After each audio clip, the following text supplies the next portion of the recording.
The Whisky Rebellion by Logan, Olivia, David, and Aiden. The Whisky Rebellion was a protest of tax on whiskey in the United States. It began in 1791 while George Washington was in office. The Secretary of State, Alexander Hamilton, was aiming to end the national debt from the Revolutionary War and believed that a new tax would help raise the revenue.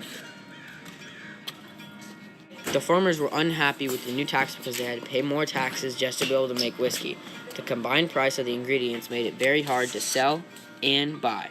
As a result of this, many people stopped buying whiskey and farmers made even less money. The farmers marched and rebelled in Pennsylvania, Allegheny, Fayette, Washington, and Westmoreland. They attacked the tax collectors with swords, guns, and pitchforks, protesting the tax, calling for a repeal. Though their ways were wrong, as they gained more supporters, they caught the attention of George Washington.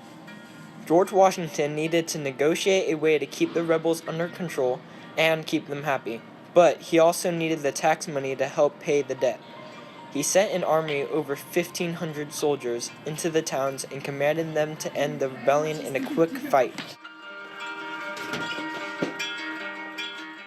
controlled by the application of force, this being the result, it is become the more indispensable and urgent to press forward the forces destined to act against the insurgents with all possible activity and energy, says Alexander Hamilton in a letter.